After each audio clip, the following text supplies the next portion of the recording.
আমিও শুনেছি ফসল বাঁচাতে মানুষরা আগুনের মশাল নিয়ে তাড়া করে, বাজি পটকা সবও ফাটায়। না না, এ তো যুদ্ধ। আমি এসব একেবারেই চাই না।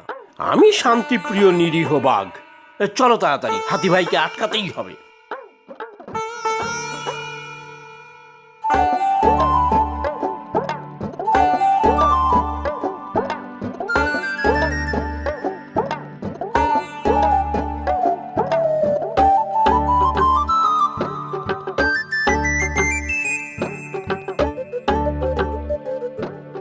এ কি হাতি ভাই, তুমি এখানে কি করছো? আসুন আসুন মহারাজ, বাকি সবাইও আছে দেখছি। তোমরাও বুঝি কলা খেতে এসেছো? খাও খাও, কলাগুলো ভারী সুস্বাদু। না না হাতি ভাই, তুমি মোটেও ঠিক কাজ করছো না, এ অন্যায়। আমি আবার কি অন্যায় করলাম শুনি?